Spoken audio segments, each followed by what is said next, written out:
On imagine souvent en rentrant dans une salle de sport que toutes les machines sont forcément bonnes, que les constructeurs de machines ont fait un effort conscient de réflexion pour que la stimulation musculaire soit la meilleure possible lorsqu'on les utilise.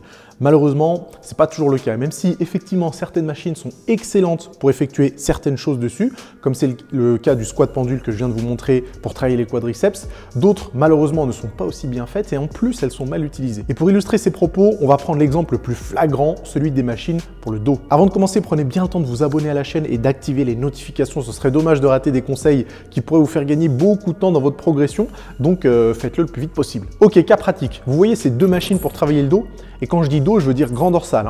Ces deux machines, elles existent à peu près dans toutes les marques du marché et elles ont toujours la même particularité. À votre avis, pourquoi elles ne sont absolument pas adaptées pour travailler cette partie du corps?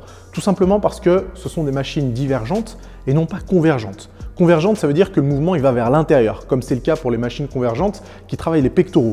Vous commencez écarté et vous finissez resserré.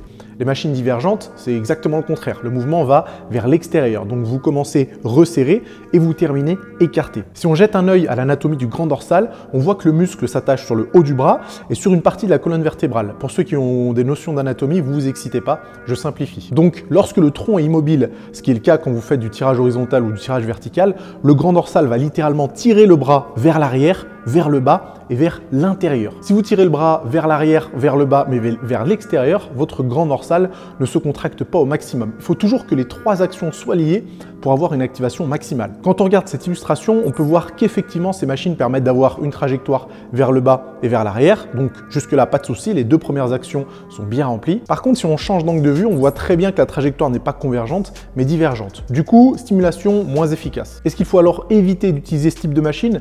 Pas forcément. Il faut juste modifier la position de son corps pour qu'elle soit en accord avec la trajectoire de la machine. On a vu juste avant que la trajectoire était déjà vers l'arrière et vers le bas, donc rien n'a changé de ce côté-là. Il faut juste trouver un moyen de remplir la dernière fonction qui est de ramener le bras vers l'intérieur. Pour ça, impossible de faire l'exercice les deux bras en même temps. Il faut forcément travailler en unilatéral et c'est pas forcément une mauvaise chose. Mais tirer la poignée à un bras suffit pas pour en faire un bon mouvement. Il faut être bien plus attentif au placement. Regardez l'illustration qui s'affiche, c'est une vue de dessus. En rouge, vous avez la trajectoire de la machine. En bleu, vous avez la trajectoire idéale entre guillemets de vos bras pour bien stimuler le grand dorsal. Bien sûr, cette trajectoire peut changer en fonction des personnes. Il faut juste aligner les deux pour obtenir quelque chose de plus cohérent. Pour ça, une petite rotation du buste et un petit décalage sur le côté devraient suffire à en faire un exercice bien plus efficace pour travailler le grand dorsal. Heureusement, il y a encore des constructeurs de machines qui sont bien attentifs à ce genre de petits détails qui sont en fait super importants. C'est le cas de ma machine de tirage horizontal dans ma salle ici au gymnase qui n'est ni convergente ni divergente d'ailleurs, donc mieux adaptable en fonction des morphologies. Mais en plus, les poignets sont articulables dans tous les sens et ça permet de mieux gérer la trajectoire dans toutes les parties du mouvement. C'est le cas aussi de ce tirage vertical avec bras articulables qui permet du coup d'avoir une trajectoire plus ou moins convergente, mais surtout de l'adapter en fonction de votre propre largeur. Du coup, vous avez plus de facilité à maîtriser le mouvement et la contraction et une trajectoire qui est plus cohérente par rapport aux muscles que vous avez envie de solliciter. Ces conseils sont aussi valables sur les tirages horizontaux et verticaux à la poulie, surtout lorsque vous êtes en prise neutre. Il suffit que la prise soit trop serrée pour que ça vous oblige à écarter les coudes au fur et à mesure de l'exercice. Et ça, c'est une mauvaise nouvelle. Préférez une prise un peu plus large qui vous permettra, à défaut de pouvoir rapprocher les coudes, d'au moins ne pas les écarter. Maintenant, prenons le cas du squat pendule que je vous ai montré en début de vidéo.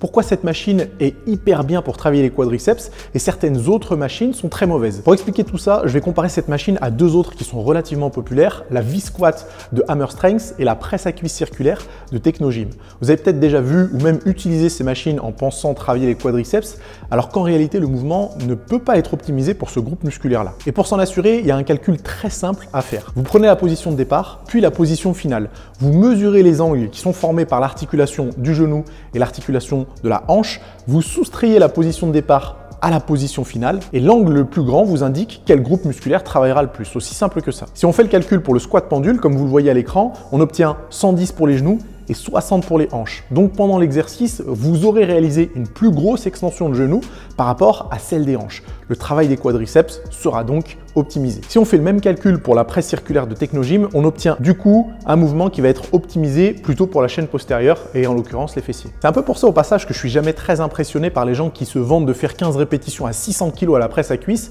quand c'est effectué en demi-amplitude sur une presse circulaire Technogym. Mais bon, ça c'est une autre histoire. Est-ce que ça veut dire que les machines Technogym et Hammer Strength sont mauvaises? Pas du tout. Au contraire, elles peuvent être très intéressantes pour travailler les extenseurs de la hanche. Mais qu'en est-il alors des hack squats et des presses à cuisse qui sont linéaires?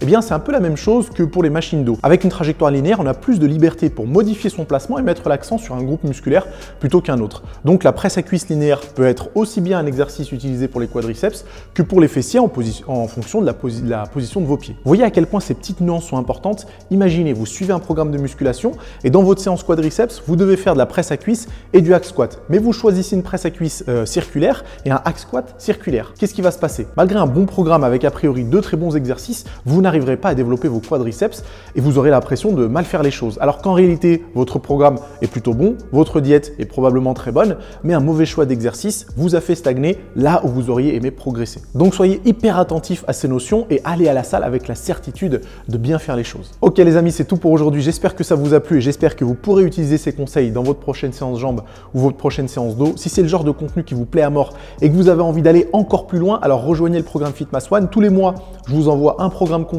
sur tous les groupes musculaires, plus plein de vidéos pour perfectionner votre entraînement, votre technique, votre diète, votre récupération et plein d'autres aspects de votre vie. Donc je vous laisse le lien dans la description et en attendant de vous accueillir dans le programme Fitmass One, moi je vous dis à la semaine prochaine pour une nouvelle vidéo.